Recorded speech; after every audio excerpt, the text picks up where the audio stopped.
Okay, I'm just looking at the slides for it to be on the first one.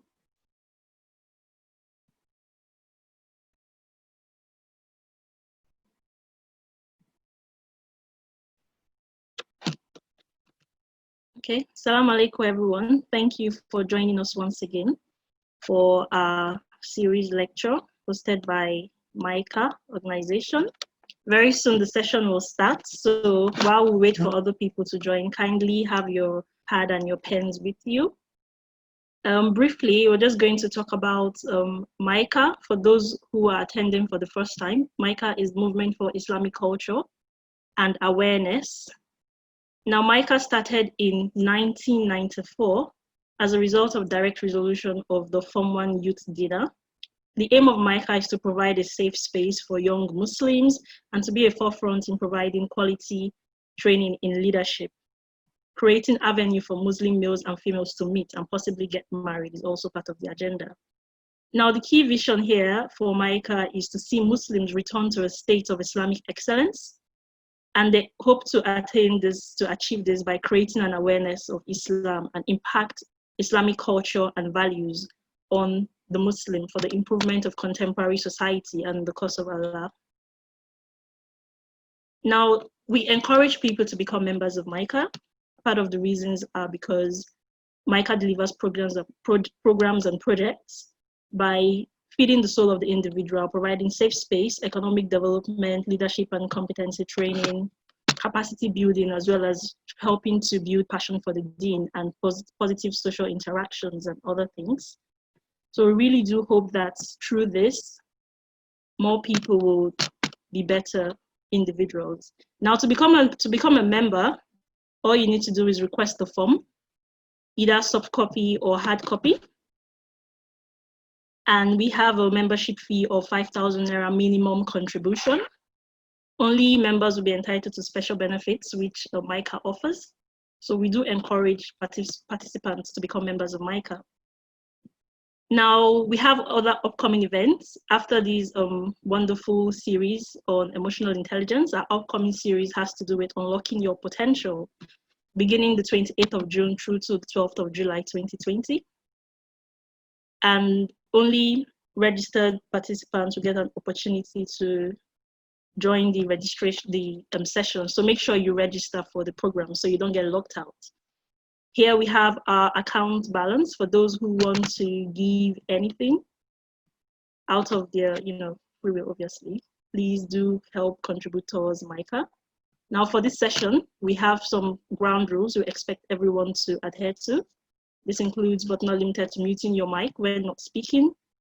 Raise your hands when you need to say something. There's actually something you can click on Zoom. We don't mean raising your hands on the screen. You just have to click there that you need to, ask a question. Show your face, start your video if you feel comfortable with that.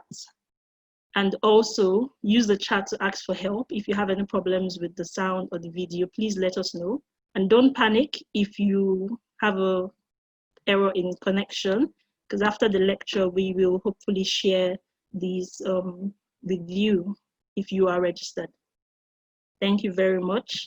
Now for this series, we have with us Habiba Balogun. She is an organization effectiveness consultant, a certified leadership coach with about 28 years experience. She's multilingual and speaks 6 languages. She holds a bachelor's degree in French, Italian from the University of London, a master's degree in organizational management, including leadership coaching and team facilitation from George Washington University, Washington, D.C., and is also an alumni of Harvard Business School, executive education in strategic leadership. She has delivered several lectures and trainings for MICA and also Association of Model Islamic Schools, Lotus Capital, and much more. Thank you very much, Ma, for doing this for us today.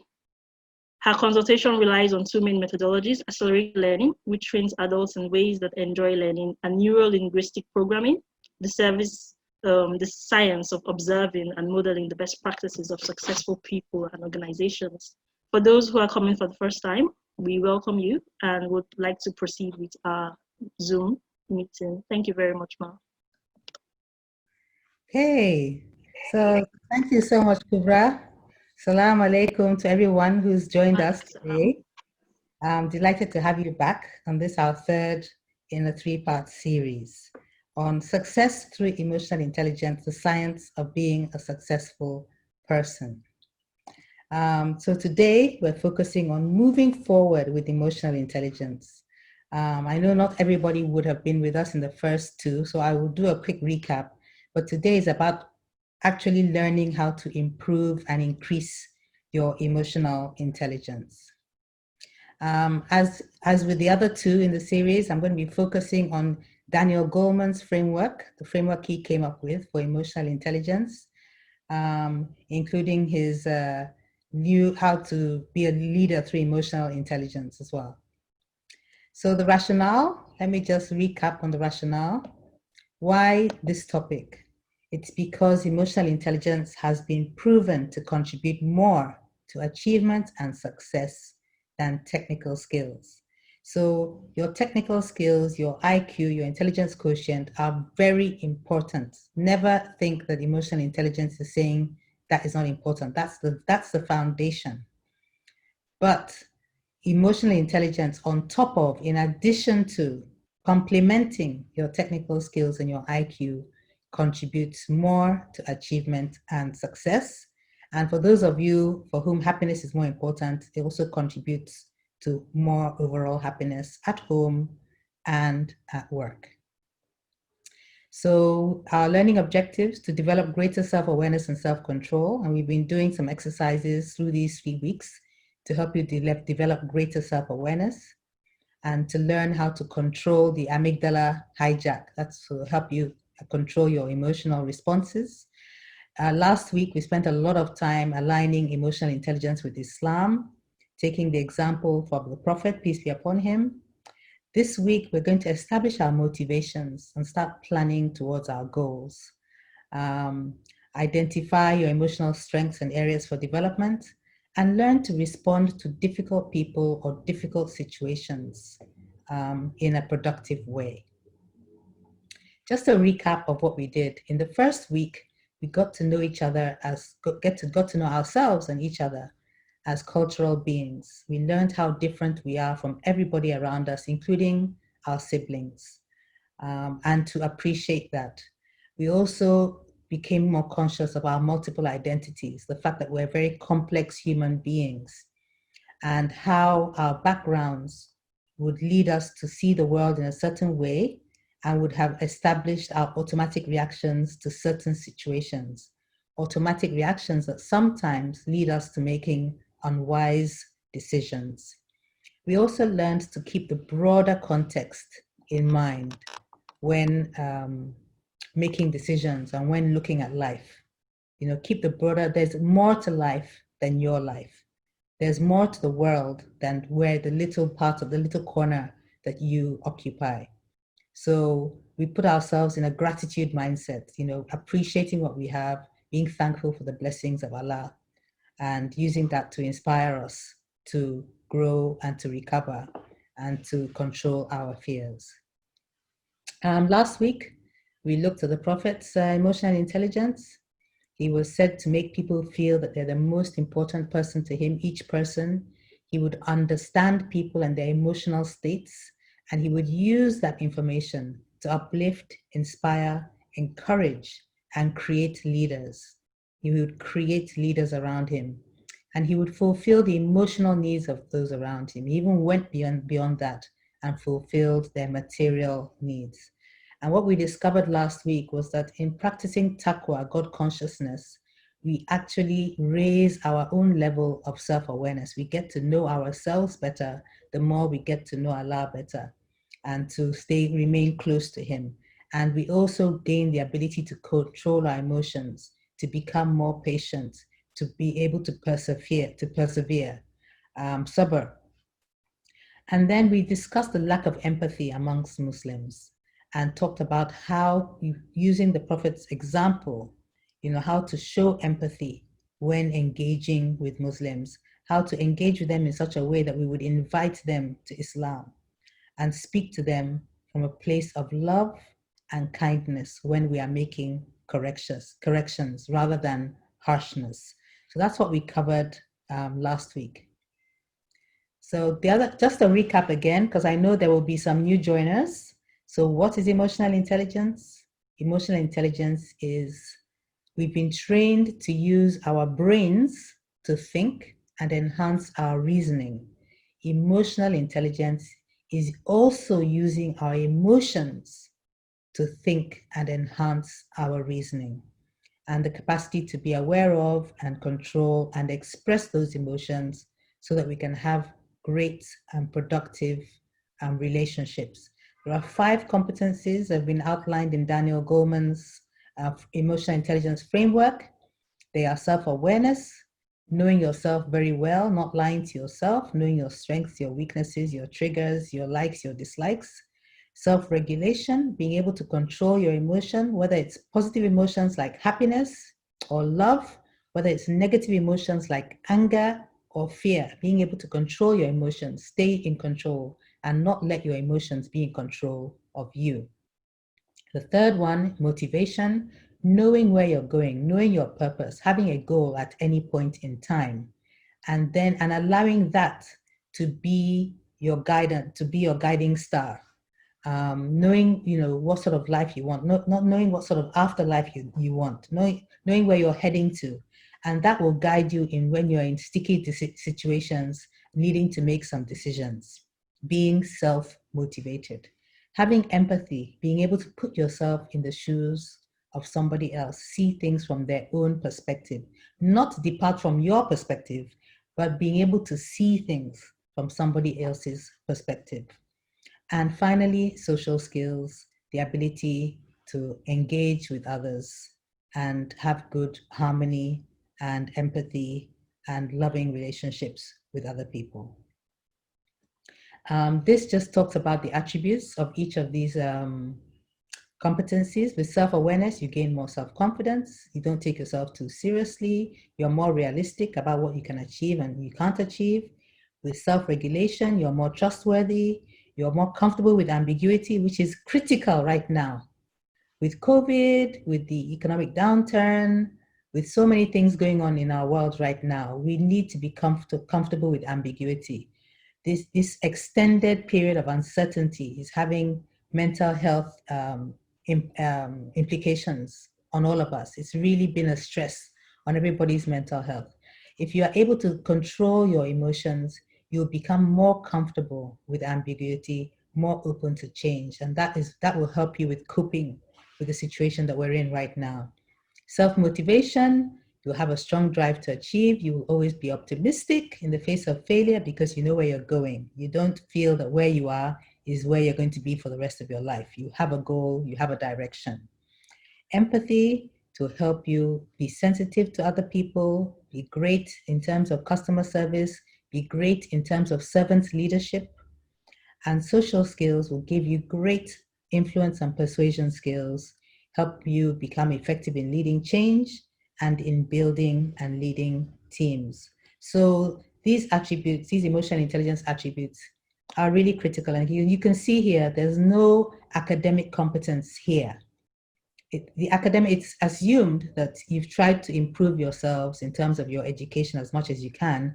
These are other skills that you need to develop in order to succeed.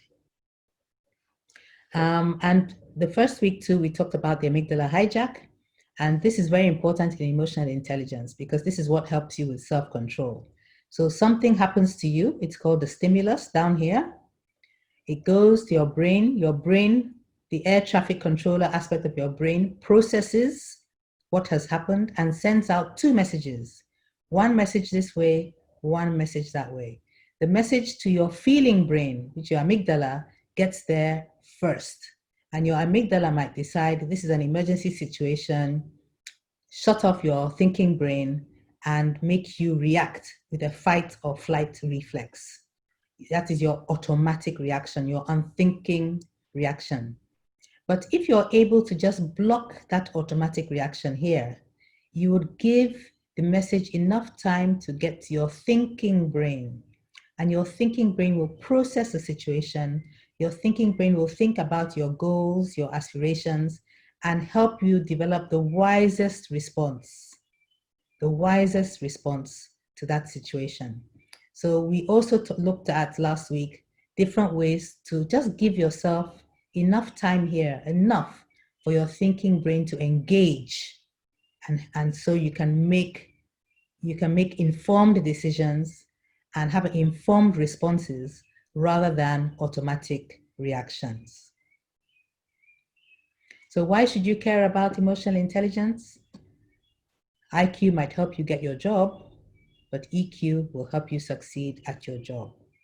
And you need those social skills because more and more workplaces, you work in teams. So you have to be able to get on with other people. People with low emotional intelligence are not able to get on with other people.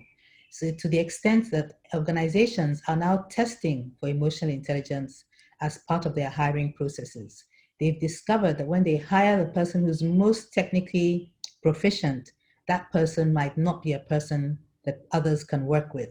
In fact, it might be a person that nobody wants to work with, and you have high turnover. So they're not just testing for technical proficiency now, they're also testing for emotional intelligence.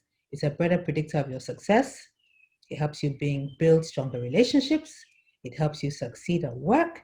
It helps you have happier employees if you're an employer. And it helps you be a happier employee if you are working for yourself. So how to become more emotionally intelligent? And this is what we closed with last week. You have to become more self-aware. So the first week we took an EQ test, an emotional intelligence test. We will share the links for those of you who haven't taken them already. Last week we took an empathy test. Again, we'll share the link for those of you. Know how emotionally intelligent you are, where the gaps are, what you need to work on. Check how much empathy you have. A lot of people think they're very high in empathy, and when they take the test, they discover that they're very low. It doesn't mean that you don't care about other people, you can't understand other people's perspectives. It just means that when they come to you with a problem, your first response is not to show empathy. And also practice taqwa, practice God consciousness, read the Quran, read the Hadith, read the Sirah, practice remembrance of Allah. In getting closer to Him, you will get to learn more about yourself. Observe yourself more, learn to identify your emotions at any moment in time, be able to tell what you're feeling, be able to label that emotion. How am I feeling right now? Am I feeling sad? Am I feeling morose? Am I feeling happy? Am I feeling content? Am I feeling relaxed? Learn to identify the emotions that you're feeling. Ask for perspective and feedback to see how you're coming across from other people. And if you're criticized, take that as a learning opportunity. What is it these people saw that's making them, feel that way? I definitely didn't intend to come across that way. And if you hurt or offend other people, apologize unless you intended to hurt or offend them, right? So, I'm very sorry, I didn't mean to offend you. This was my intention. Learn to read the emotions of others. This one, some people are better at it than others, but from their face, from their expression, from their body language, you should be able to read how they're feeling. Practice that. Interrupt your automatic reactions. Not all the time, but in situations of high stakes, in situations where there's a high possibility for misunderstanding, in situations where the people you're engaging with are different from you, interrupt your automatic reactions. And we're going to work a bit on that today. So that you can allow your prefrontal cortex, your thinking brain, to engage and choose the wisest reaction. Stop and think before you react. Try to understand the why behind other people's feelings and behaviors. Why are they behaving this way? There must be a reason. They're not crazy, right? And then practice, practice, practice. Emotional intelligence is something that we can work to improve.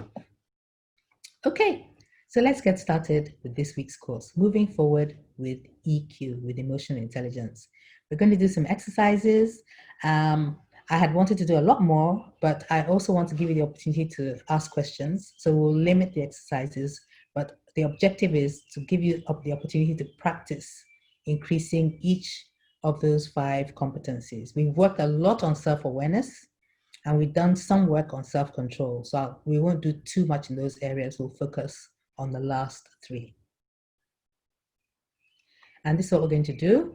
So for self-awareness, I've talked about the assessments. So we're going to become more socially aware, more aware of ourselves within a social context. And then in terms of self-control, I'm going to introduce some of you to the ladder of inference, which many of you will be familiar with. The ladder of inference is how we process what we observe and what we see in our minds very, very quickly, okay? And then we'll talk about prioritizing for self-motivation, prioritizing what is important, setting our goals. For empathy, we're going to talk about stereotypical beliefs and attitudes. What do people think about people like you? And what do you think about people like them, right? So that we can practice empathy. And finally, in terms of social skills, we'll talk about building your intercultural competence.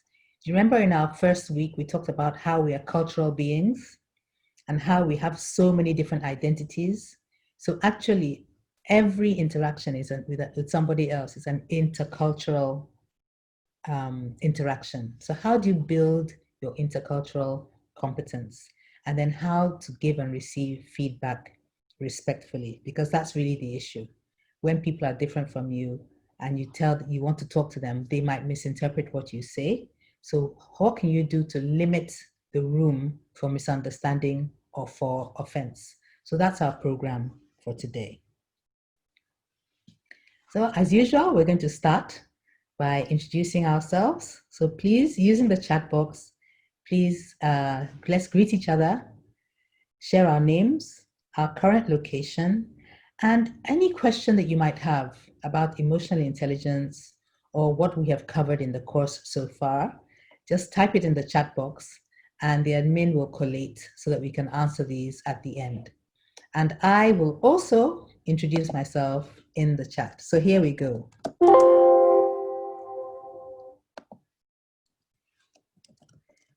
Assalamu alaikum.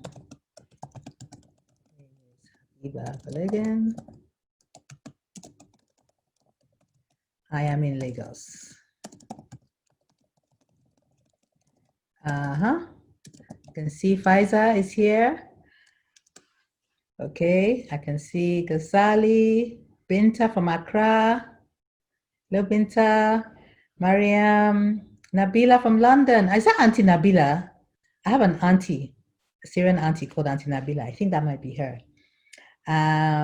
Called from Kaduna, from Ibadan, from Abuja, from Okota in Lagos. Excellent. So what questions? No questions yet, okay? Let's just keep introducing ourselves and get to know who's in the room. Kano, I can see Kano as well. Let's keep introducing ourselves. And then if you have any questions, please put them into the chat. So let's go on. Become more socially aware. This is what we're going to do. We're going to become more socially aware in stages. So the step one is, I'd like you to share what respect looks like where you come from. Somebody is calling from Chicago. That's great. So what does respect look like where you come from? Please type it in the chat box. What does respect look like where you come from? Where I come from, respect is once you're an adult, all adults treat you as if you have the same status as them. So equal status, where I come from, equal status in adulthood. That's what respect looks like, where I come from. What does respect look like where you come from? Okay, Kabira has said it means obedience to authority. All right. So for me, it's equal status in adulthood. For Kabiru, it's obedience to authority. Someone else? What does respect look like where you come from? Giving an individual their right. Okay, excellent. All right. Someone else. That's Abdul Rahman Yunusa, always listening to the figures of authority. Okay. Bom has said, respect is to obey, greet, and submit to elders. It may require bowing or kneeling down to greet. All right, so you can see so far. So from what respect looks like where I come from, which is equal status to adults, to Obeying and greeting and submitting to elders, it might include kneeling down. Okay, so a lot of you are saying it's respect is about um, giving giving their due to the elderly. A lot of you have said that. Treating others the way you want to be treated, regardless of being adult or young. Okay, so someone else, Gania, is saying treating anyone older with reverence. Okay. Someone else said heeding to people's words irrespective of your personal thoughts. So controlling your personal thoughts and heeding to other people's words. Okay, let me introduce you to a concept. Let's keep that going. And I'd like all of you, Naeem has said respect means being submissive. So I want to introduce you to the concept of false friends. False friends are concepts that we assume are universal, when they are actually very, very different. And one of those false friends is respect. That word respect is in every single culture, but it means something different in each culture. For in some cultures, it means we are equal. Once we're adults, I'm no longer a child. You have to treat me the same. You treat me the same way I will treat you, irrespective of age. Whereas in another culture, in many cultures, according to your what you've shared here, it's the elders who are due respect. They're the ones who are due respect, not everybody. And you must submit to them and show them reverence. Okay. And then in some other cultures, respect means eye contact, looking someone straight in the eye when you're talking to them. Whereas in some cultures, it's averting your gaze, looking down or looking to the side, not making eye contact is showing respect. So respect is a false friend. It causes a lot of misunderstanding because we all think we're talking about the same thing. So another false friend in our community is called the practicing Muslim. So what I'd like you to do now, I'd like you to share in the chat box who is considered a practicing Muslim, where you come from. What does a practicing Muslim look like, sound like? How does a practicing Muslim behave? Or where do they work? How do they dress? Okay, who is considered a practicing Muslim where you come from? Let's share that. Okay, so let me start with mine.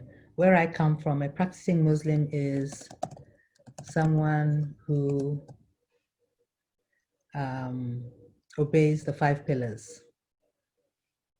Someone who obeys the 5 pillars of Islam. Okay, so that's what a practicing Muslim looks like from where I come. Someone else says someone who prays 5 times a day. So you might not see the person praying, right? But you know that that person prays 5 times a day, so that person is a practicing Muslim. Another one says someone who doesn't drink alcohol or eat pork. So apart from the 5 pillars, you also don't do what is considered haram. You don't consume what is considered haram. That is a practicing Muslim. For someone else, it's someone who's regular at the mosque and doesn't take alcohol. Someone who, I hope you can read the chat. I hope you're reading the chat along with me, right?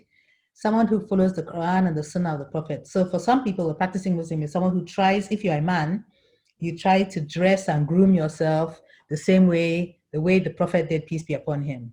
Okay, you're following the Sunnah. Someone else is who avoids major sins, but you may not know. And for someone else, someone who wears the hijab is a practicing Muslim. So I just want you to become aware of these definitions. You can see that our definitions are all very different. So you might look at someone and not think that they're practicing Muslim, but as far as they're concerned, they are.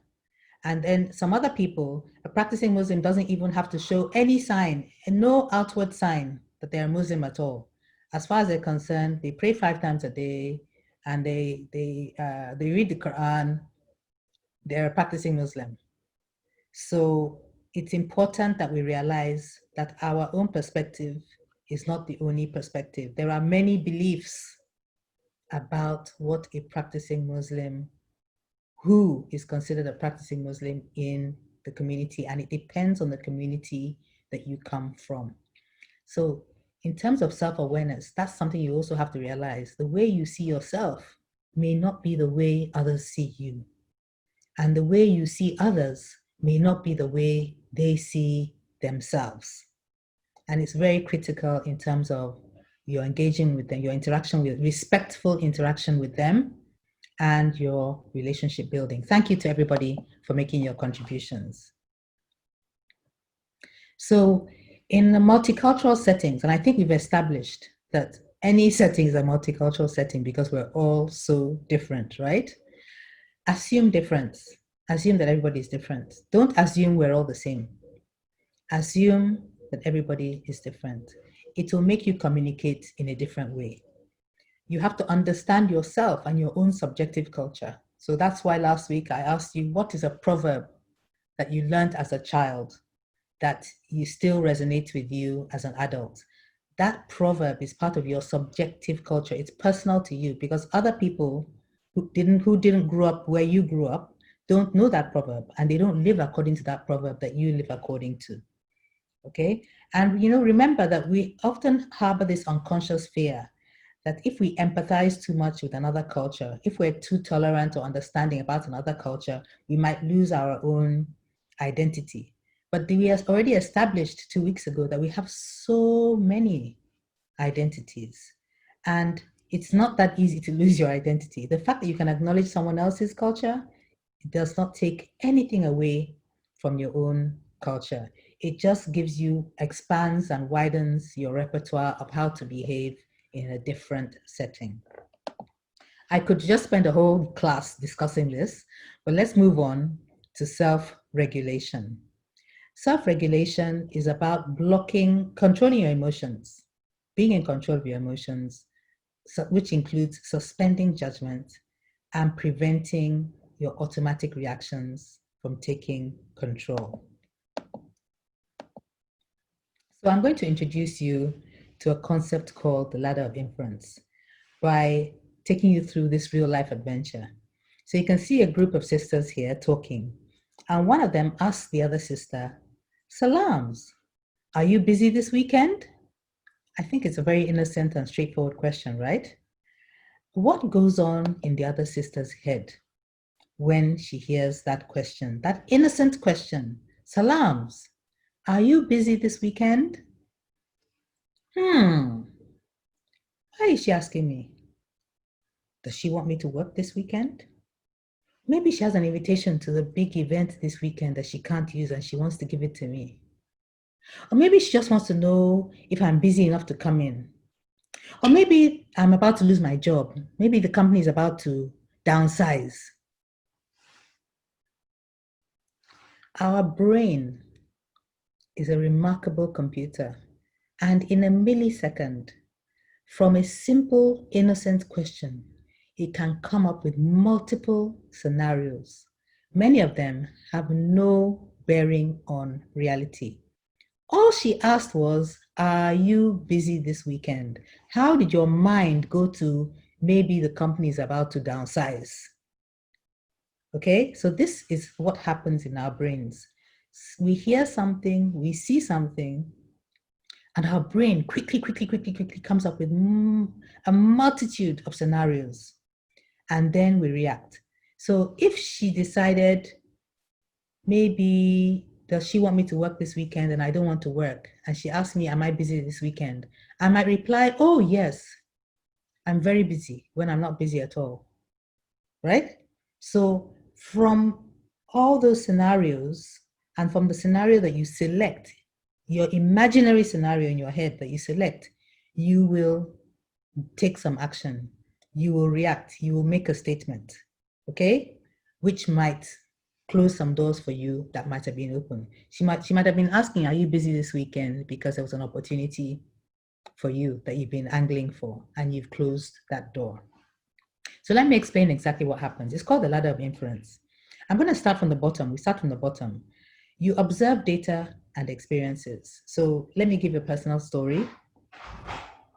I do a lot of training, and I don't normally cover my head when I'm at work. I work in secular offices, and all my colleagues know me as their trainer, and they like me as their trainer.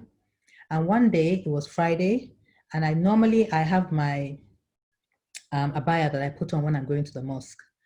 Normally, I have time to put it on just before going to the mosque, but that particular Friday, because of where we were going to be, I knew I wouldn't have time. So I wore it when I was going to deliver my training. Okay? So this is what was happening. My staff, my colleagues observed me coming into the training room with my full abaya on and my headscarf, which I don't normally wear. They selected some data. What did they select? They selected what I was wearing, the abaya and the headscarf. That's what they selected. They added meaning to what I was wearing. The meaning they added was Habiba has become a religious fundamentalist. Okay? That was the meaning they added from seeing the way I was dressed. They made some assumptions based upon that. She won't be, Habiba, now that she's a religious fundamentalist, Habiba will not be relaxed and easy and open with us the way she used to be before. They drew some conclusions. This training will be a waste of time. And remember, I'm telling you that I've been training these people for years, right? And they adopted beliefs about the world that a religious fundamentalist cannot give good training. It will be a waste of time. And then they took some actions. And let me tell you the actions they took. Some of them got up and walked out of the room. These are colleagues who know me very well and they like me. Some got up, left the room. Some opened their computer, started working. Some just sat back like, let me prepare for 1 hour of boredom. None of them asked me, oh, Habiba, this is strange. You don't normally dress like this. What is happening? What they did was they climbed up the ladder of inference very, very fast. Okay. Now, if they had, yes, observed what I was wearing, they paid attention to the fact that I'm dressed as a conservative Muslim, and their meaning could even have been that, yes, Habiba has become a religious fundamentalist. Before making the assumption, they could have asked me a question that, oh, Habiba, have you become a religious fundamentalist? And I'd have said, no. Why does what I'm wearing mean that I'm a religious fundamentalist? Don't think I'm a practicing Muslim. I didn't have time. I won't have time to change if I go into the mosque. That's why I've worn it. I go to the mosque every Friday. And that would have been the end of that. We'd have continued the training as usual. So this process of quickly processing information, adding meaning, making assumptions, drawing conclusions, adopting a belief about the world, and taking action based on this belief, which was based on false conclusions, which was based on erroneous assumptions, which was based on subjective meaning, is something we do all the time. A classic example is somebody walks past you, somebody you know very well walks past you and doesn't greet you. Okay? You observe somebody walking past you that you know. What you decide to focus on is that they don't greet you. You don't focus on, did they see you? You don't focus on, do they seem distracted? You don't focus on, are they wearing their glasses or not wearing their glasses? You focus on, they didn't greet me. And the meaning you add to that is, this person is disrespectful. This person has decided that they're bigger than me. This person is being rude. And the assumption is, the assumption you could do is, this person is no longer my friend. And the conclusion you're going to draw is, okay, no problem, we won't be greeting each other anymore. And the belief you're going to adopt is, when somebody you know walks past you without greeting you, that means your relationship has ended. And the action you take, the next time you see that person, you don't greet that person. And the person will be like, what happened? Okay, so this is the ladder of inference. And this is the way we all process information and things that happen to us and things that we see in our minds like this. It happens in a millisecond. So just like with the amygdala hijack, we need to make sure we interrupt. You can add meaning, yes, but before we make an assumption, we need to interrupt. And I'd like to refer us to this narration that the Prophet, peace be upon him, said, "Beware of suspicion, for suspicion is the worst of false tales. And do not look for others' faults, and do not spy, and do not be jealous of one another, and do not desert or cut your relationship with one another, and do not hate one another. And O Allah's worshippers, be brothers, as Allah has ordered you. Beware of suspicion, for suspicion is the worst of false tales." And for me, this really underlines what happens to the ladder of inference. So with emotional intelligence, just like we tell you to block your automatic reaction, we also tell you to keep yourself low on the ladder of inference. How do you keep yourself low on the ladder of inference? You do it by suspending judgment.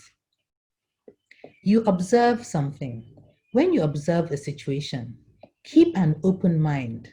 The situation might not be what it appears to be.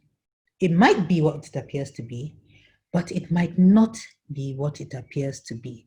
There may be more to the situation than meets the eye. Keep an open mind.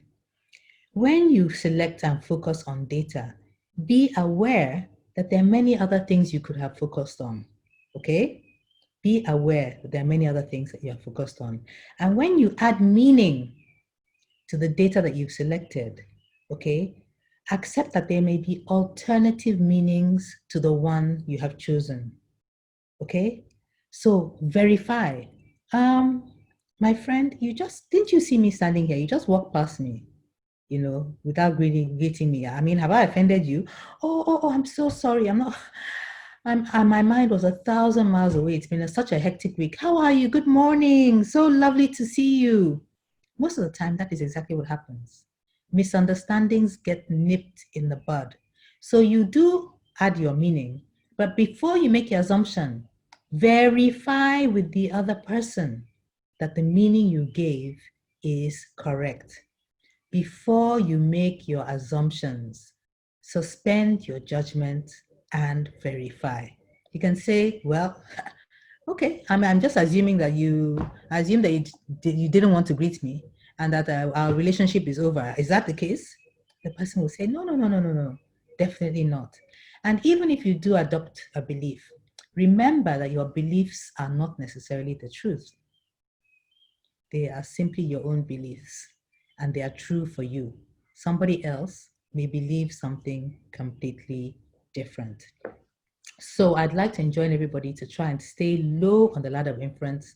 When something happens and you add meaning, think back to the first week of our course when we talked about how external stimulus comes in and we add meaning. Our brain adds meaning to what happens. It's our brain that decides what the meaning is. So if somebody slaps you, remember, we used the example of a slap.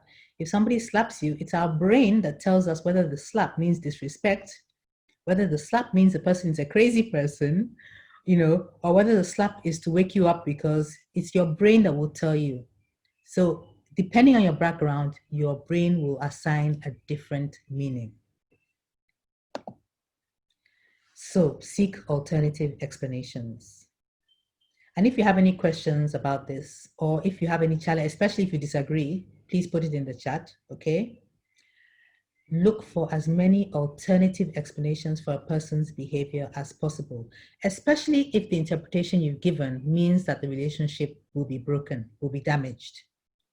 If the explanation you have accepted means that the relationship will be damaged, try to look for alternative explanations.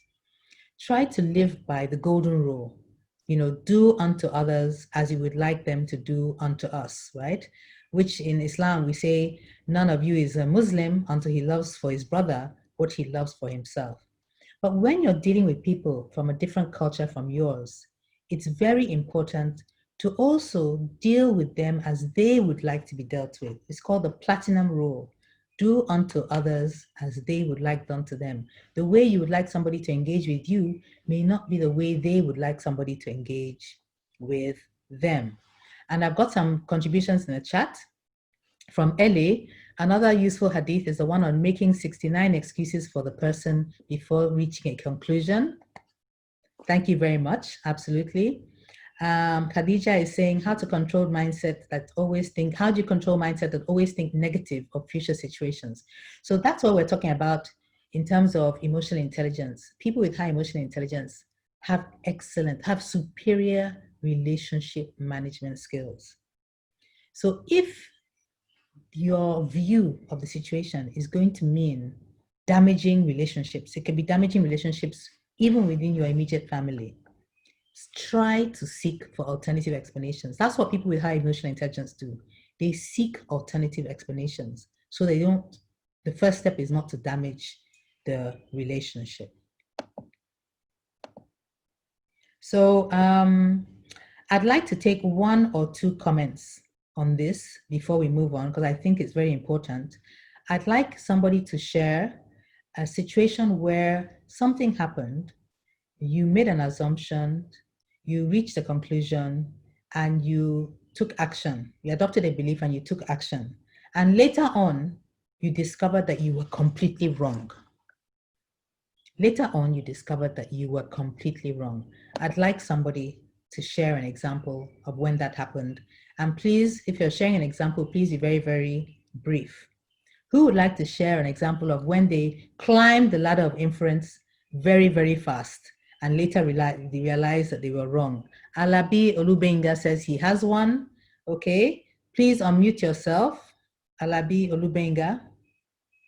Or I can ask one of the admin to unmute you if you can't unmute yourself.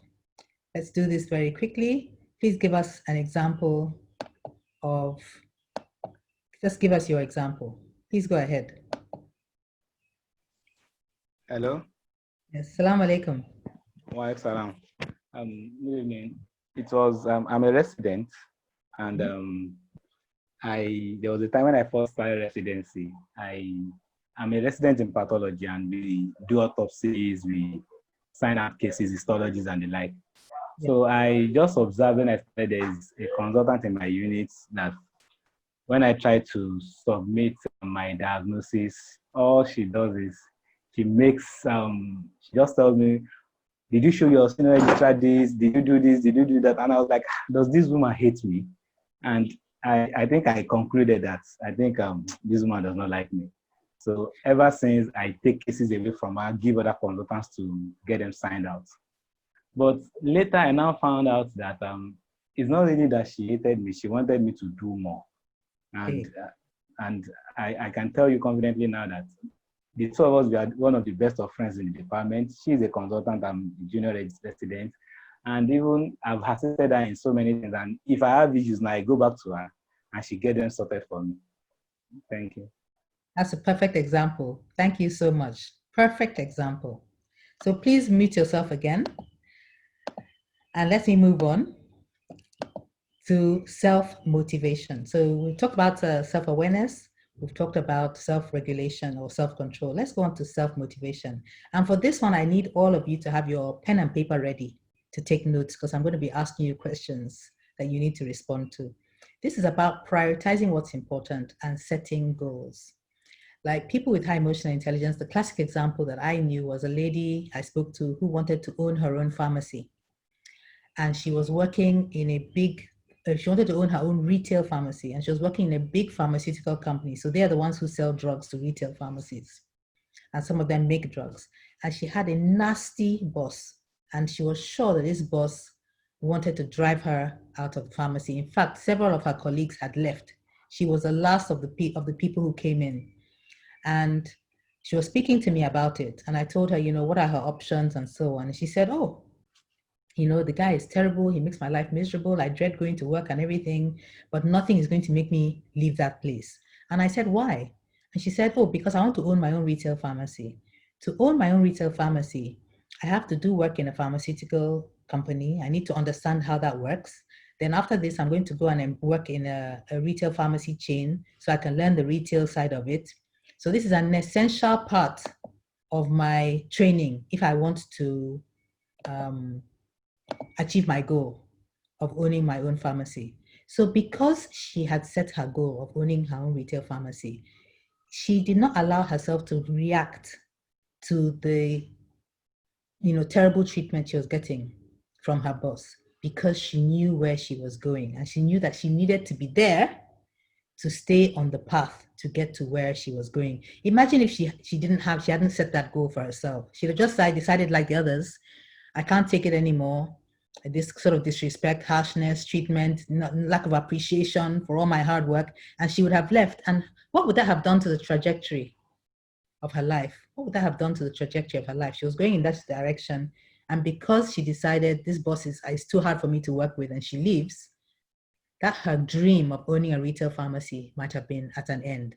And that's what is so important about self-motivation. If you know where you are going, you don't allow life to happen to you willy-nilly. Yes, you might have to take some detours along the way, but you continue to move in the direction in which you are heading. So the first question I have for you, what are your top 3 priorities in life in order of priority? What are your top 3 priorities in life in order of priority? Please write them down. I can tell you what my top 3 priorities are. Number 1 is my health. Number 2 is my family. And number 3 is my work. So I'm an executive coach. So I've coached a lot of people. Many of them will put number 1, God, my faith. Number 2, my work or my family. Number 3, money, making money. Some other people will say, number 1, travel and recreation. Number 2, my friendships. Number 3, fitness. And your priorities can change. Your priorities can change. They don't have to be the same. But right now, where you are right now in your life, what are your top 3 priorities? For me, I've chosen health first. Health has always been my number 1 priority, because I think that if I'm not healthy, I will not be able to do what I feel is my purpose in life. I even feel I won't be able to observe my religion properly. I've seen people who cannot perform salat. They can't bend over and do sujood because they're in bad health. So for me, health is my number 1 priority. The second priority is family. Meeting my obligations to my family, my nuclear family. I'm a married woman with children, my birth family, and whoever else I've adopted into my family because they're like brothers and sisters to me. Okay, they've shown that they love me and I love them too. And then my third one is my work. So my work is also part of my purpose. My work is also how I earn an income. My work is also how I keep my brain sharp. My work is also a way of worship for me. So what are your top 3 priorities in life in order of priority? Please write them down. Thank you for those of you who are putting them in the chat, but it's also important that you write them down on a piece of paper. I want you to have it for reference. Health, family, business, health, family, my dream, family, health, relationships, faith. A lot of you have said peace of mind, faith, life, family, self-discipline, increase in faith, wealth creation. Absolutely. You don't have to apologize to anybody for your priority. It's your priority. So, second question. What are the 8 most important areas of your life that you need to work on to be more satisfied and happy? What are the 8 most important areas of your life that you need to work on to be more satisfied and happy? Those of you who got the email from Micah, you got a link to the Wheel of Life. And the Wheel of Life had some, areas there, but you can select any areas at all. It's specific to you. For you, it could be your relationship with your romantic relationship might be an important area for you to work on.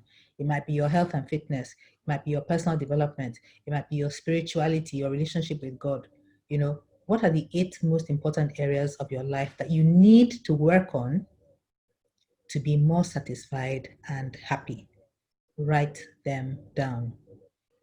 So for me, it would be my relationship with my spouse, my spirituality, my relationship with my children, my relationship with my family, so important to me, my relationship with my friends, health and fitness, professional development, I'd say, personal development, my home environment, trying to think which other else. Of course, finances. Of course, finances, financial security. So it doesn't matter what it is. It's what is important to you. Your own 8 areas might not be somebody else's 8 areas. I'd like each of you to write down what are the 8 most important areas that you need to work on to be more satisfied. Okay, so some of them you'll be very satisfied with. You need to work on them to keep them at that high level. Some of them you're very dissatisfied with them and you need to work on them to increase your level of satisfaction. But it's really important. It's your satisfaction. It doesn't matter whether somebody thinks you have a good life. As long as you're not satisfied with your life, you will not be happy. Okay, so that's something else you need to be aware of for your motivation. Third question, what do you want to be remembered for achieving in life and in your work or your purpose? What do you want to be remembered for achieving in life and in your work or purpose? And when I say remembered, it doesn't mean that you have to wait until you're dead. No, it could be when people talk about you. What do you want them to say about you that, oh, Habiba, she is, okay? What do you want to be known for? What do you want to be remembered for in your life and in your work or purpose? And remember, if you're not a working woman, if you are what people like to call a housewife, a homemaker, okay? Or let's say many people right now, they're unemployed, okay? There's nothing, when you say unemployed, that means nobody is paying you to do the work that you're doing, but you still have work to do every day, okay? You still have a purpose. So what do you want to be known for? What do you want to be remembered for in your life and in your work and in your purpose? Please write it down. And our final question, what role does your faith play in your motivation? And I'd like you to answer this question in the chat. What role does your faith play in your motivation? So for me, I'm going to write down, it gives me adhering to the principles of my faith, gives me peace of mind and confidence that my life is in good hands. Okay. For Aminu, he said inheritance for my children, Islamic projects for Muslims and philanthropic things. Alabi has said, my faith gives me a leverage to always do more. Yeah. Wahid says, it makes me believe that all that happens is from Allah subhanahu wa ta'ala. Plus, thus I have peace of mind. It keeps me going on the right path. It gives me the strength to go on. Absolutely. It guides my steps. We're talking about motivation. It gives me the strength to go on. It guides my steps. It reassures me. It reinvigorates me. It gives me strength to carry on. It keeps me hopeful and optimistic. It helps me strive for excellence in everything I do. Alhamdulillah, that's fantastic. Fantastic. You know, honestly, we really thank Allah for Islam. You know, look at what it's doing for all of us. Look at what it's giving to all of us. MashaAllah. It gives me a sense of direction. So we sent this link. If you didn't have the opportunity to do it before, the link is right here. It's very, very simple. Quadri, if you don't mind, can you just post this link in the chat? Because it's an exercise that people can do. It just takes 2 minutes to do this exercise. You go to this website, it will ask you to rate your level of satisfaction in each of these areas, and it will come up with this diagram for you. And this diagram is called the Wheel of Life. And it's supposed to represent the wheels of the car. Your life is a car, and the wheels are what your car is riding on. And if this is the shape of the wheel that your car is riding on, you can imagine how uncomfortable your experience of life will be. So what you want to do is that you want to try to balance the wheel, try and make it smoother, try to have overall satisfaction, not very high, definitely not very low. You want to smoothen out the edges, work on the areas that are too low but are important to you. Try and work on improving them so that your experience of life, your journey through life will be smoother, will be a smoother ride than it is right now.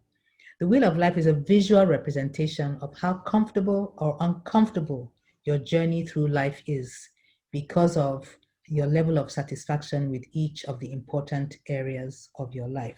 So we have a question here. Can the goal setting questions be used in setting one's values? Absolutely. I just decided not to go into values because of time, but absolutely you should use them in setting your values as well. When we ask about what are your top 3 priorities, you should also talk about what are your top 3 to 5 values. You should. And then after you've written everything down, you then look at how am I spending my time? So do a time management exercise. I'd encourage everybody to go online, look for, there's some online time management assessments that you can do. Do the online time management assessments, the importance and urgent and important matrix. Do that, print it out, look at it, and overlay your values on it and say, where I'm spending the bulk of my time, is it tied to my top 3 priorities in life? Is it tied to one of the 8 important areas of my life? Is it aligned with my values? And where anything that on that matrix, on that urgent and important time management matrix, that is not linked with either your priorities, your important areas, or your values, eliminate it from your life. Unapologetically, just eliminate that activity. It's a waste of your time. So definitely you should do that. Okay, so empathy, understanding the emotional state of others. We talked a bit about this. So we don't have a lot of time. So we're going to do this together. I wanted us to do this as a breakout group, but we're going to do this together. What are the general beliefs that other people have regarding people like you? What are the general beliefs that people have regarding people like you? Can you, I'd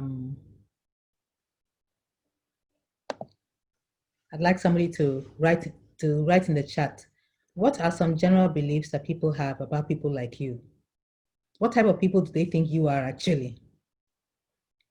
Okay, so what do they believe about you? So let me think.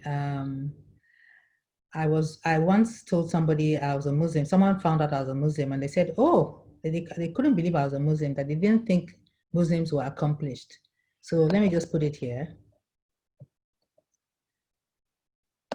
Let me just put it here.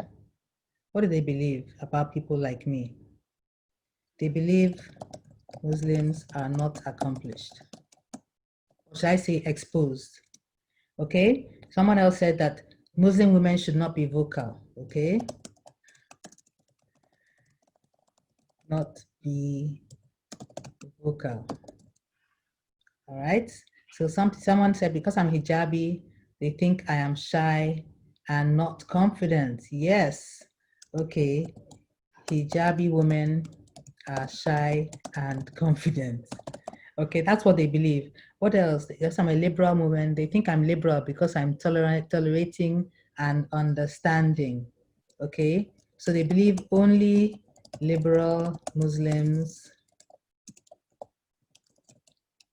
are tolerant.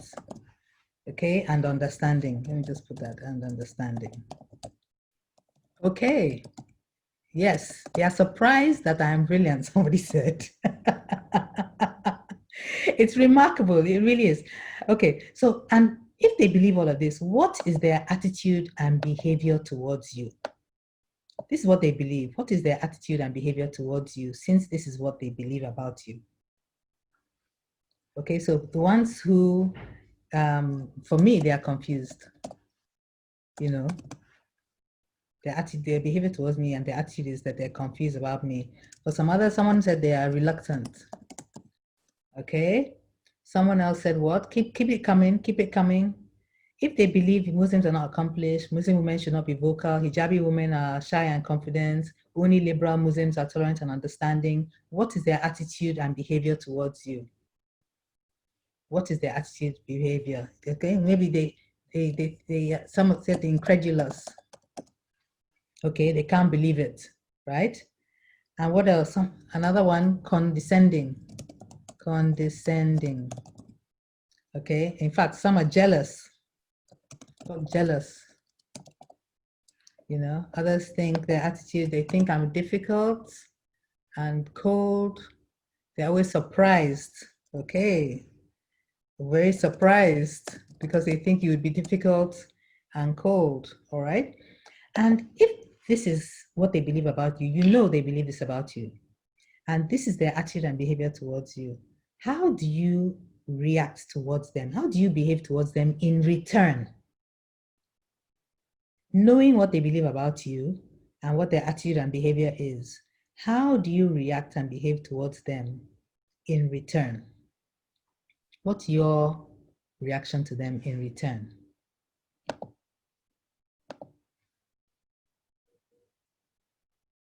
Okay, you said they disassociate from me. What do you do towards them? What do you do towards them? I said disassociate. Associate. Didn't spell that right, but never mind. How do you believe towards them since you know that this is what they believe? Let's start thinking about us. Okay, I make excuses for them. Okay. Make excuses for them. Okay. What else? For me, when they believe I'm not Muslims are not accomplished, they are confused, they are surprised, I stay away from them. I stay away from them. I don't get close to them. You know, someone says I warm up to them. Okay, I warm up to them and explain. Yeah. But for me, I find all this condescending and all the rest, I don't like it at all. So I think people who are closed-minded like this, I don't have time for them, you know. But some of you are being better than me. Someone says I'll be an example. Okay, someone else says I don't entertain such rubbish.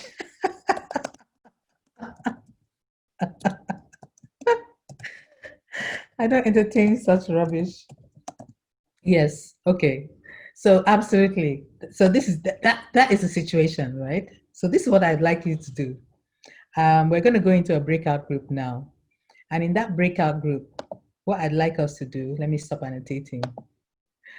What I'd like us to do in our breakout groups is discuss these things. Oh my goodness. Let me get rid of this annotation.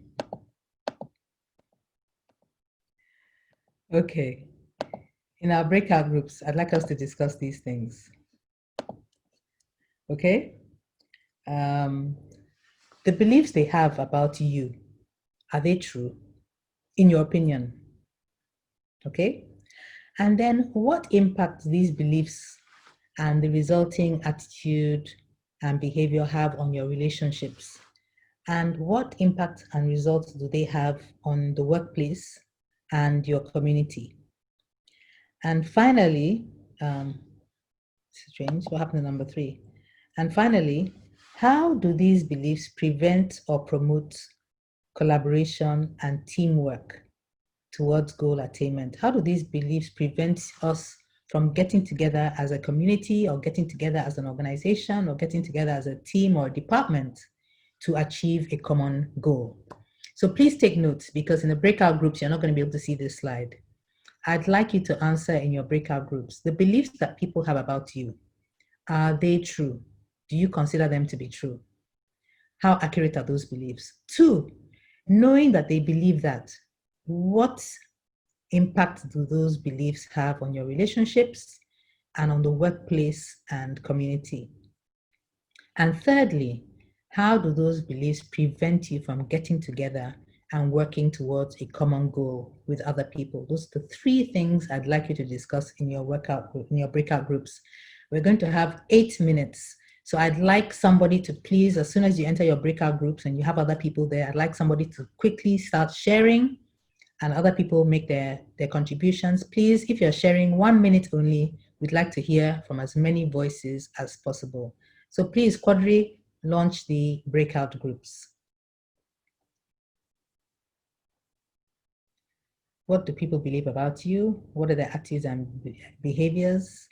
What impact do those have on your relationships? Do you think they're true, those beliefs they have about you? And how do they prevent you or promote you from working towards a common goal with other people? So don't worry, the breakout group is going to launch automatically, Sanusi. So don't worry, it's going to launch automatically. You'll be in the group. So let's get started. Just click join. So welcome back, everyone. I know more and more people are joining us. I hope you had a really valuable discussion about people, how people have stereotyped you, okay? Whether as a practicing Muslim or as a hijabi or whatever it is. What I'd like us to discuss now, and I'd like some of you to unmute your mics to share with us, is how you have stereotyped other people. That is what I would like us to discuss now. How you have stereotyped other people. A general belief that you have regarding another group of people you have to deal with regularly. That's what I'd like us to discuss now. And I'd like someone to be very, very brave and courageous and honest and tell about the beliefs they have about another group. Alaikum salam. That the beliefs they have about another group of people they interact with regularly. What are the general beliefs you have regarding another group of people? For example, when I was working in a multinational, there were stereotypes about men from a certain ethnic group. Oh, those men are like this. There was a there's a stereotype about certain women. For those women, they just come here to get pregnant and to find a husband and to get pregnant, and that's it. They're not here to work. Okay. So, what are the stereotypes, the general beliefs that you have regarding another group of people you have to deal with regularly? And I'd really love it if you could share, because just as people stereotype us, we also stereotype other people.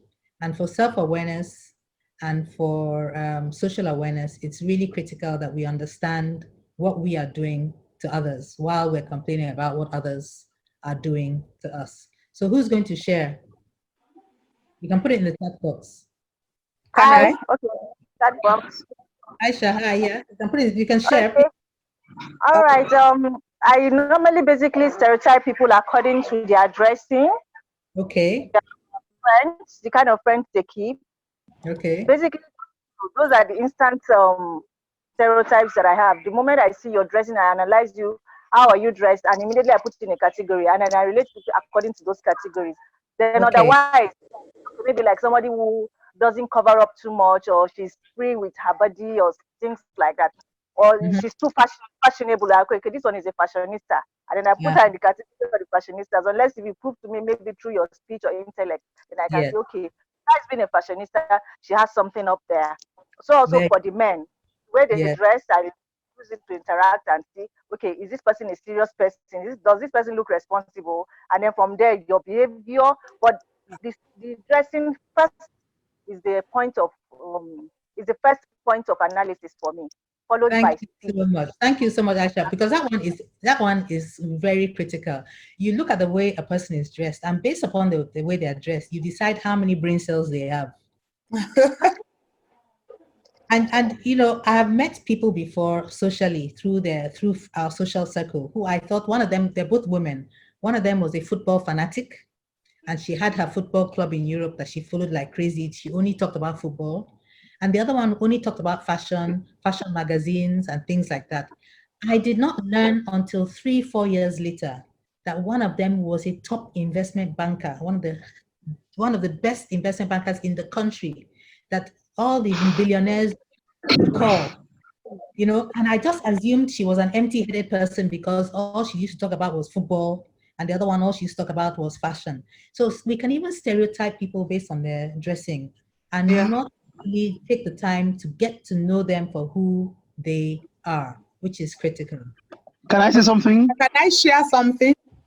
Okay, so this one has to be very brief because I know Abdul Rashid has given me a time check. Yeah, can I have to share? finish by Maghrib. So very quickly, Hawa, please go ahead. Yeah, actually, my own thought about people is incidentally within the religion.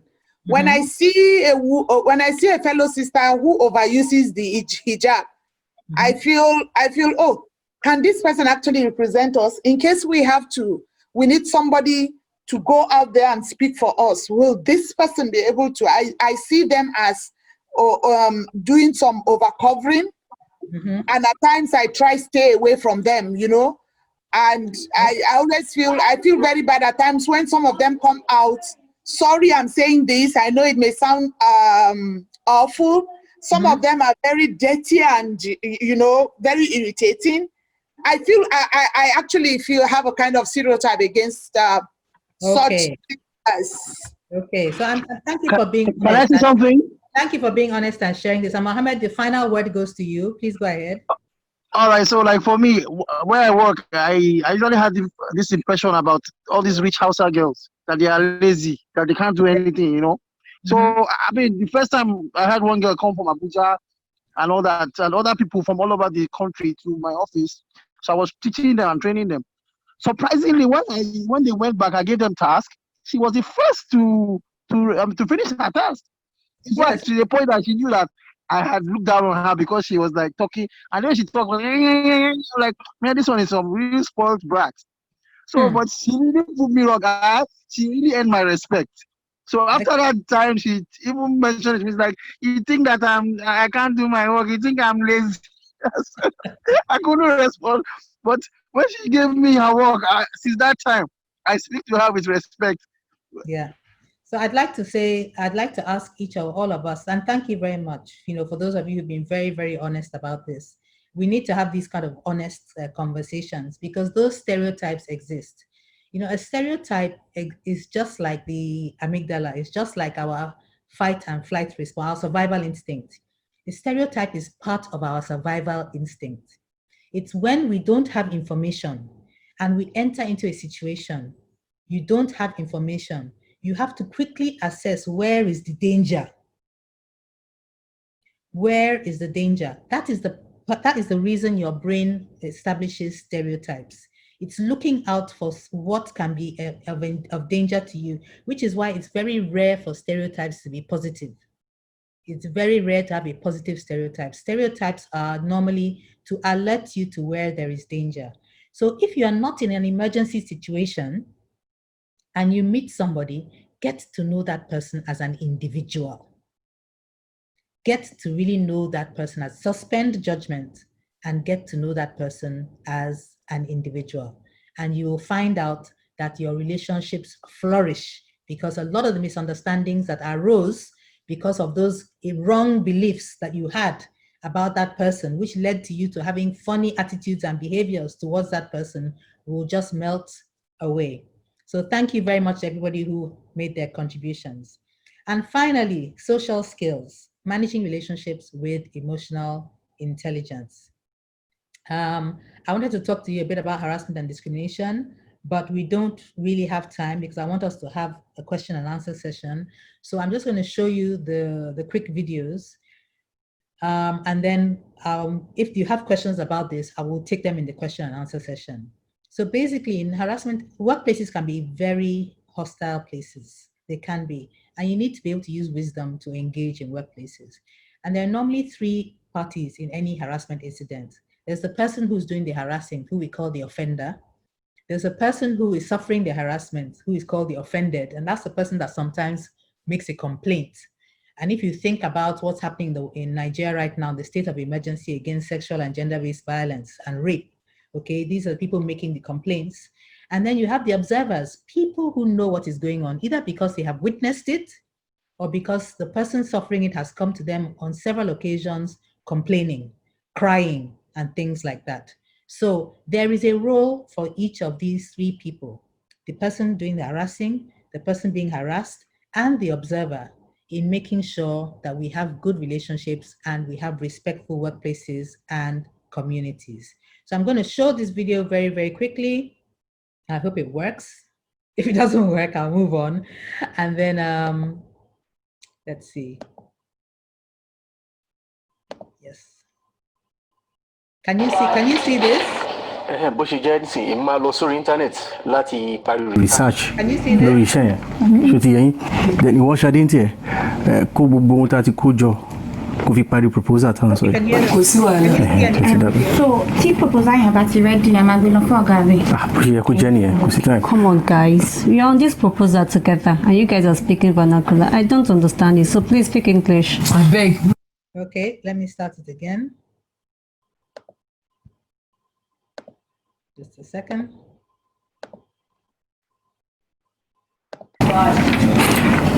bó ṣe jẹ́ nísìnyí èmi máa lọ sórí internet láti parí research lórí iṣẹ́ yẹn ṣó ti yẹn then ìwọ ṣadé ń tiẹ̀ kó gbogbo ohun tá a ti kó jọ kó fi parí proposal tá à ń sọ yìí. Kò sí wàhálà. So tí proposal yẹn bá ti ready ẹ máa gbé lọ fún ọ̀gá rẹ̀. bó ṣe yẹ kó jẹ́ nìyẹn kò sí time. Come on, guys. We are on this proposal together, and you guys are speaking vernacular. I don't understand it, so please speak English. I beg, no hear word. You want to tell me that since you've been in Lagos, you don't know how to speak Yoruba? Kofile, Mumuni. Well, I didn't believe what we just said is that you're very beautiful. I'm very. So, what she yẹ kó jẹ́ nìyẹn. Ṣadé má gbàgbé o, kó parí proposal yẹn o. Okay, and the next one.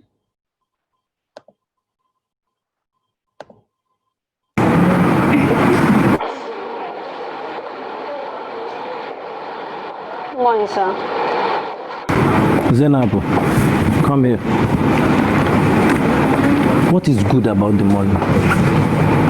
What have you come to do here? I hope you're not carrying any bomb under this your big masquerade gown before you come and bomb us all here. Mrs. Osama, can you even do any work? I'm sure it's very hot in there now. I better go before you come and blow me here. Go, please. Zenabo, Zenabo.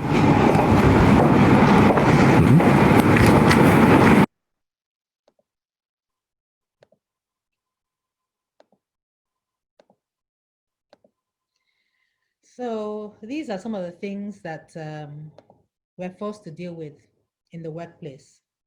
And it's very, very important that you know how to engage with people and give people feedback when you are offended. And if you are somebody comes to you to tell you they don't like what you are doing, please stop what you are doing, they're hurt by what you are doing or what you are saying, it's really important that you know how to respond to that feedback as well. So in giving feedback, and please note this down, although I will share the slides with all of you, try to use a DESK acronym when you're giving feedback. When you tell those jokes, when you talk to me about how I dress, my conservative dressing, express how you feel using I. I feel hurt. It makes me feel scared. It makes me feel nervous. I don't like it. What you want to do is avoid saying you. You make me feel, you did, okay? If you say you are attacking the person will go on the defensive, and the person will stop listening to you. So use I. When you do this, when you said this, when that happened, I felt hurt. I didn't like it. It made me nervous. It made me scared. S, specify what you would like. Please, next time, let's keep our relationship professional. Please don't refer to my dressing. Please be respectful of my personal choices. Let them know exactly what you would want. And finally, C, state the consequences if they don't change. Otherwise, I might have to report it to HR. Otherwise, I might have to leave this company. Otherwise, I will stay away from you. Otherwise, I will look at you differently. I will lose respect for you. Okay? Let them know what the consequence will be if they don't change their behavior. And if you are the person that somebody is coming up to you to say they were offended or hurt by something that you did, the first thing you need to do is give them a full listening ear. When they say listen first, it means you do not interrupt. Even if you feel they're talking rubbish, you disagree with everything they say, let them finish saying everything that they need to say. Don't interrupt. And then if you did offend them inadvertently, it wasn't your intention, apologize. Oh, I'm so sorry that you were offended. Oh, I'm so sorry that you were hurt. That wasn't my intention. This was actually what I was trying to do. Explain, okay? Apologize first and explain, unless what you did was deliberate to cause offense. And then say what you will do. Okay, now that I know, this is what I'll do. Or now that I know, well, you just have to learn to live with it. This is work. This is not the playground. Okay, let them know where you stand. Let them know what they can expect from you going forward. And finally, thank them for giving you the feedback, because I can tell you it's very terrifying to tell somebody something they don't want to hear.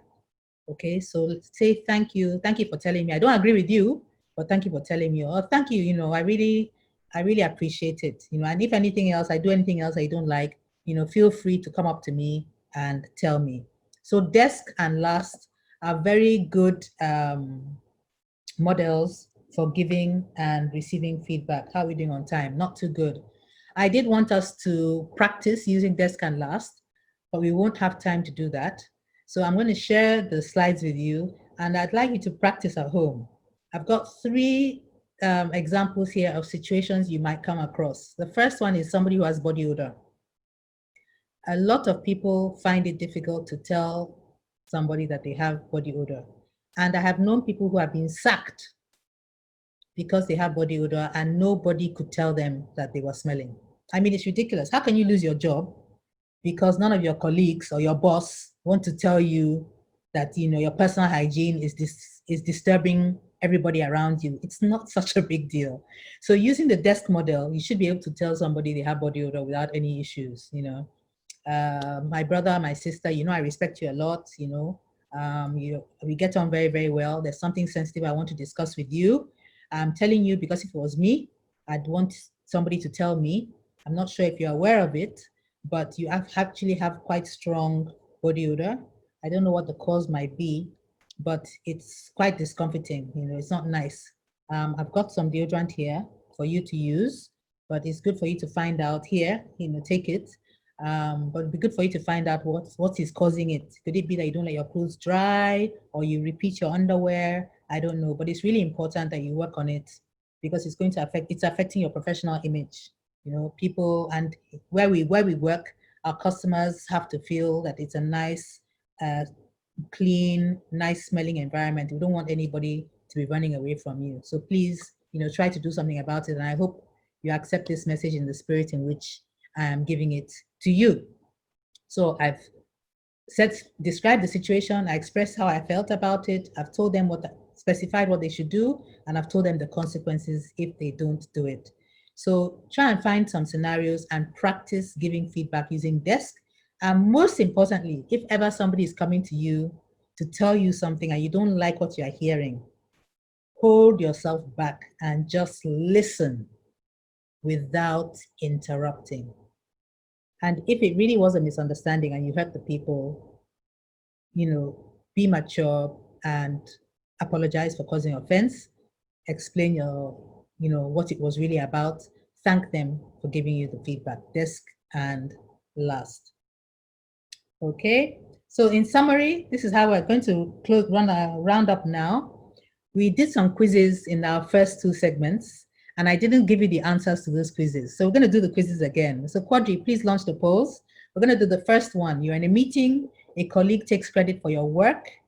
What should you do? Immediately confront the colleague, wait until after the meeting to talk to the colleague and warn them not to do it again, not do anything. God is in control. He's seeing everything. He knows it was your work.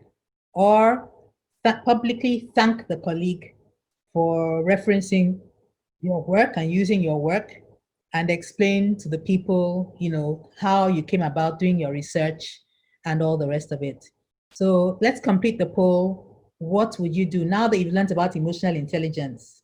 Self-awareness, self-regulation, self-motivation, empathy, and social skills, relationship management skills. What should you do? Okay. And you have responded with this. Most of you believe you should wait till after the meeting because it's not good to embarrass a colleague, and you correct the person so the person won't do it again. A few of you have said you won't do anything, that your work will speak for itself. What is due to you will come to you. And another group, 54% said after the meeting, 41% said publicly thank him or her for using the work. That is a good way of, they said people with high emotional intelligence, they know how to express themselves clearly without causing offense. That would be an opportunity for you to express yourself clearly without causing offense. Oh, thank you so much for that presentation. I'm really glad that someone was able to find use for my research, when I put it together, and so on and so on and so forth. Okay, so there is no one right answer. It's all situational. So definitely immediately confront is something you should try to avoid doing unless it's something the person has done before and you've given them many opportunities. But try to publicly thank the person for using your work. And if it's not appropriate at that time, definitely the next best choice is wait until after the meeting to talk to the person. Okay, the next one, we can close the poll. We're going to the next one, which is about empathy. Somebody you have helped before has returned with another problem. What would your reaction be? Is it to feel sympathy, to feel stressed, to investigate, to listen attentively, give them a sympathetic ear, or to take action? What would your reaction be in view of everything we've been through in the course of these 3 weeks? So I can see most of you are choosing listen attentively. Some of you are choosing investigate. In other words, help the person solve their own problem for next time so they don't come again. Okay? But absolutely, I think we can end the poll now. These are the results. 63% listen attentively. Even if you are going to investigate, you should first listen attentively. Listen without interrupting. Listen attentively first before taking any of the other steps. Many of us have empathy, but we don't show empathy when we're trying to solve somebody else's problems. Meanwhile, sometimes all they want is somebody to show them that they care. They might not need you to solve their problem for them, but they might need someone to show them that they care. And how do you show them that you care? By listening, giving them a listening ear, a sympathetic listening ear, listen attentively, and then help them, investigate, take action if you can, empathize. Just stop with empathizing, feeling sympathy. If you cannot, definitely do not feel stressed. It's a blessing that somebody is coming to you with a problem rather than you going to somebody with a problem. Allah has put you in that privileged position. Okay. Our next poll was, you're in a critical meeting in a secular office and you want to say your prayers on time. Critical meeting, they need you there. What should you do? Do you stay in the meeting and catch up later? Do you wait for the tea break and go and say your prayers? Do you excuse yourself when the time comes for prayers? Do you speak to the organizers in advance so you know for sure there's going to be a break at prayer times? Or do you try and do your prayers silently on your seat? What would you do? And again, a lot of you are saying speak to the organizers in advance. Really, if you're in a secular environment, don't make any assumptions. So speak to the organizers in advance. Let them know that what time is the tea break? Okay, can we shift it a little earlier? Can we shift it a little later? Is that possible? And if it's not possible, then, wait for the tea break or lunch break and go for your prayers. Some of you have said, excuse yourself.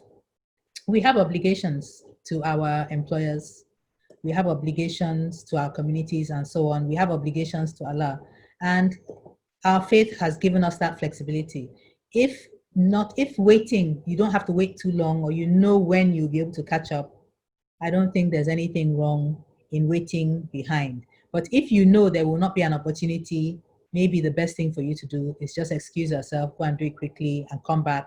Ask somebody else to take notes for you. After all, if you had to go to the ladies, if you had to go and use the conveniences, you would get up and use the conveniences anyway, okay? So use your judgment, think it through, and may Allah guide us in making the right decision. And remember about controlling the two major emotions that we need to control, our anger and our fear. If you really say you are a person of faith, then rely upon Allah. Rely on Him.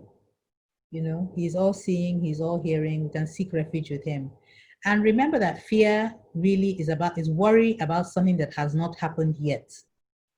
Sometimes it's forgetting that everything is all right. We're all so scared right now. Coronavirus, economic impact, and so on.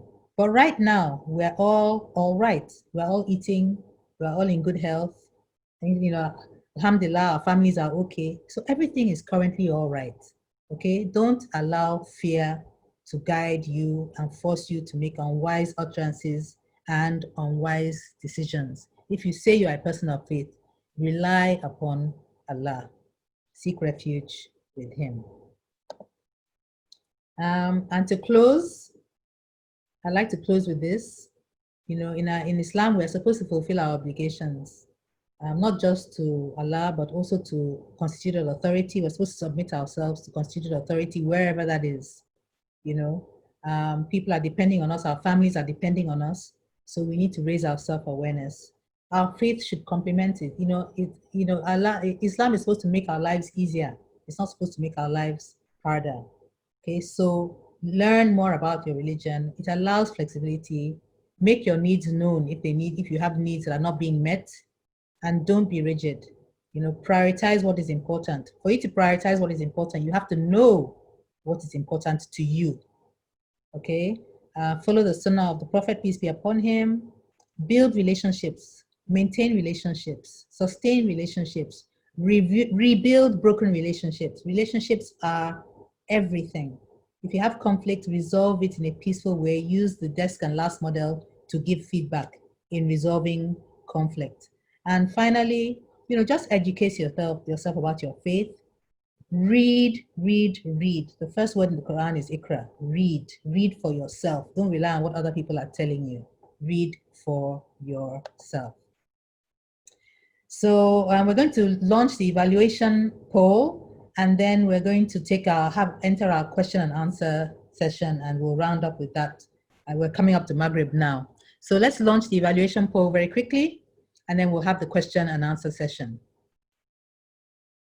Please evaluate the course so far.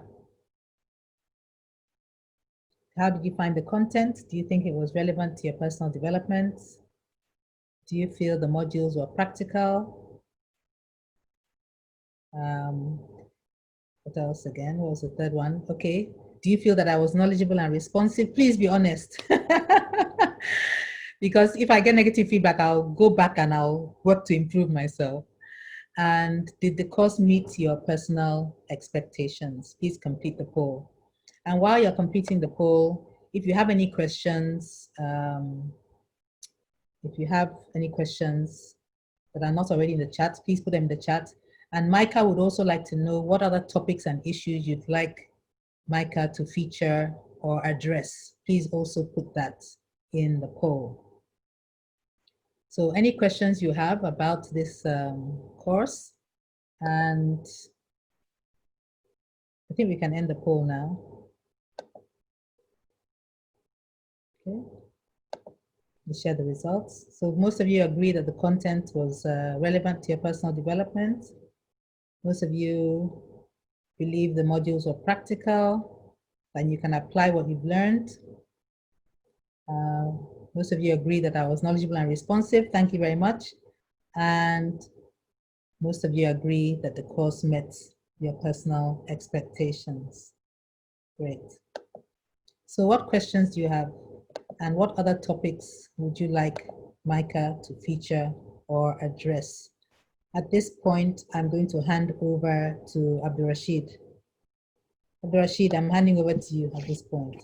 Oh, but by the way, I'll share the slides with you. I have a whole lot of resources on this slide for you, for those of you who want to improve your emotional intelligence. There's so many resources. I'll send this to you. And remember to try anything you're trying to do. Try to do it excellently. May Allah reward all of us. Amen. Okay. So, Jazakumullah khairan for your time and for your excellent delivery. This journey started 6 months ago after our Katiba, and you promised that you wanted to deliver something that will be of impact to the Muslim community. Today, you've kept your promise. May Allah continue to make you one of those who keep promises. Amen. So, and please let's all recite Surah Al-Kawthar for our dear sister Habiba. From her delivery, you know that she put her heart into this. Bismillahirrahmanirrahim.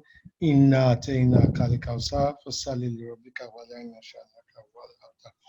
Inshallah, next week we'll be starting another series titled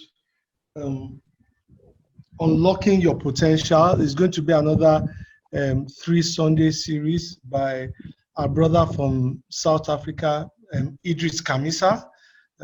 For those of you who know him, he was in Nigeria in 2005 when he visited Micah and IET. So he has graciously agreed to take that session. Would also have typed in the chat box, those of you who are interested in being part of Micah, please contact us through those channels that I've typed into the chat box. And inshallah, we'll be glad to have you. We'll be glad to have you, so that we can continue this good work and make society a better place for every one of us. Assalamu alaikum wa rahmatullahi wa barakatuh. I don't. Are you being shy to ask for donations for Micah? Please don't be shy. Oh yes, please. Yes. Oh. So I think someone's hand is up. Please support Micah. Please support Micah by donating to us so that we can continue to do this good work and support other activities that will uplift our community. Great. Yeah, I think someone's hand is up. I don't know. Do you want to? Yes, of course, certainly. So, Hussein, please go ahead. Assalamu alaikum wa rahmatullah. I've had this question in mind from the first section, and I've not probably been able to ask.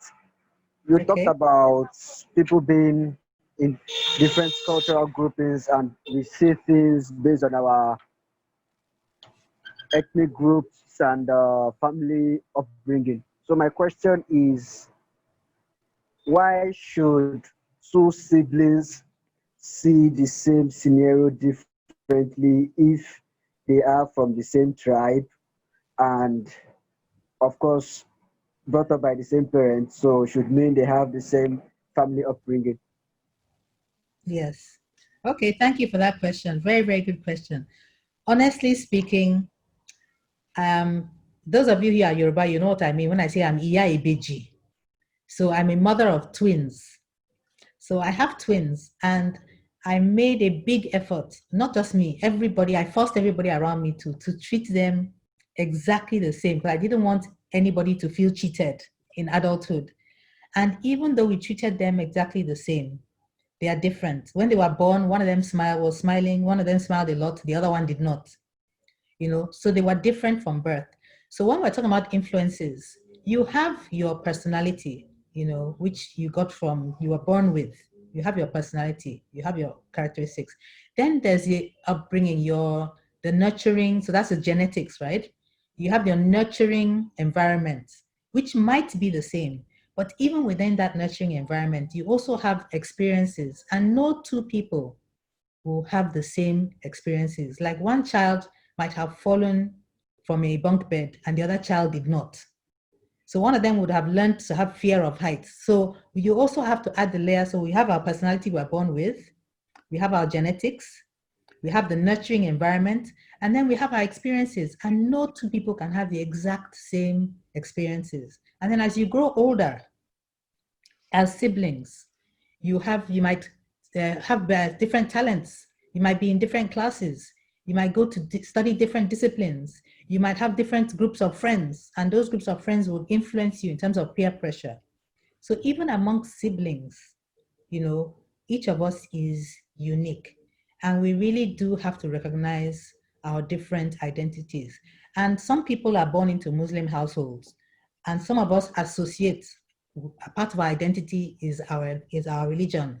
I'm a Muslim. When you talk to them, they say, oh, my name is, I'm a Muslim. And your sibling from that same family might say, my name is, I'm an engineer. They don't identify, one of their strong identities is not their faith.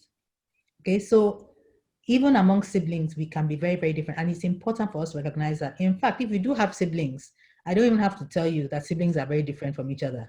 And that's why we fight. That's why siblings fight so much, because we are different, we're not the same. If we were the same, we'd understand each other 100%. So I don't have, Sin, I don't know whether that answers your question, but I hope it does. I hope it does. We have another question from HH and A. Please go ahead. His hand is up, or her hand is up.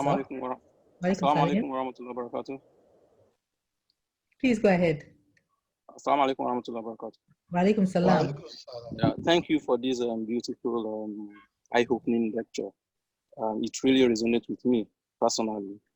My question is every human capable of being emotionally intelligent?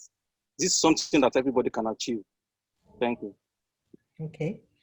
So I can say that, is every human capable of increasing their emotional intelligence? Yes. Okay. I'm not sure if I can answer, is every human capable of being emotionally intelligent? Or can they increase their emotional intelligence? Yes. They can increase it simply by gaining self-control. That's actually the biggest part of emotional intelligence. That if you are somebody who is easily frightened, you find a way to overcome your fear. And before you run, you stop. You now stop. You've learned to now stop and assess, is there really danger here, before running? If you can just find a way to interrupt that, your automatic, your instinctive responses, you have already improved and increased your emotional intelligence. That's the most important thing.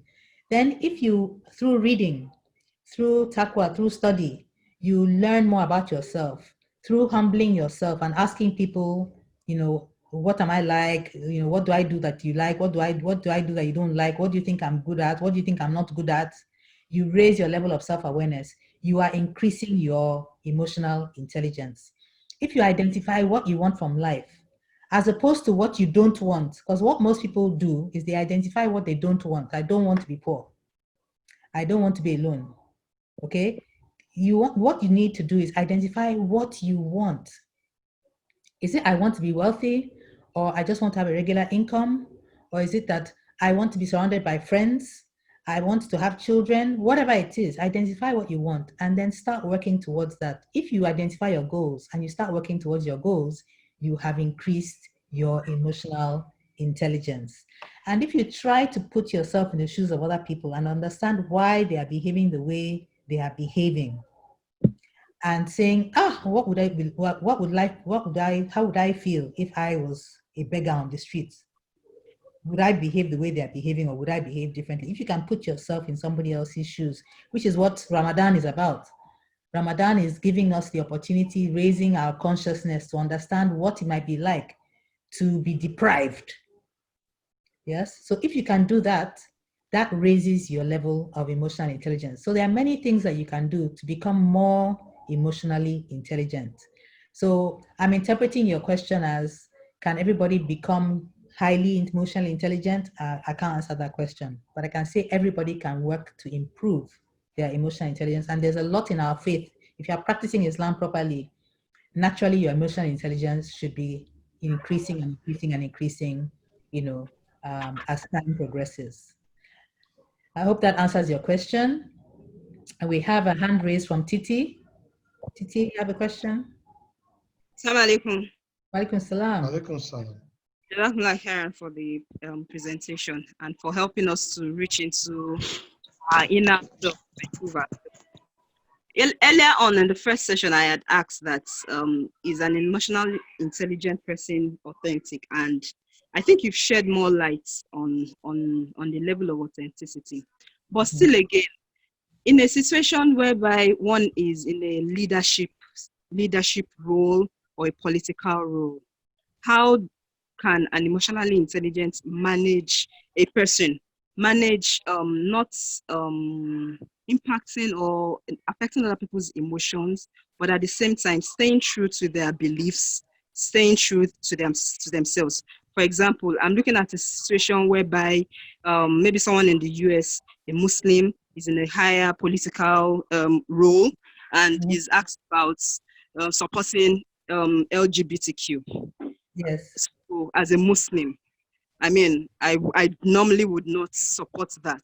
So, but at the same time, I'm in a role, I'm serving the people, I'm also considering other situations. How would an emotionally intelligent person handle that situation?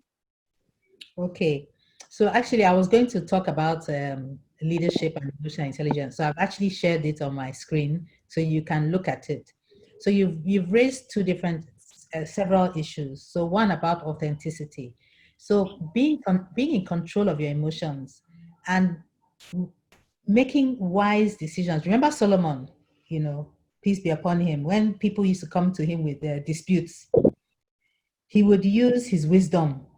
He wouldn't react the way, in some cases, he wanted to react a certain way, but he would hold himself back and use his wisdom to guide the two parties to come to a resolution that both of them were happy with. So giving your prefrontal cortex, your thinking brain, the opportunity to process information and come up with a wise decision is not being manipulative. It's being the reasoning human being. That's why Allah gave us brains. We're supposed to use them to think, and we're supposed to use our emotions on top of our thinking, to also come with wise decisions.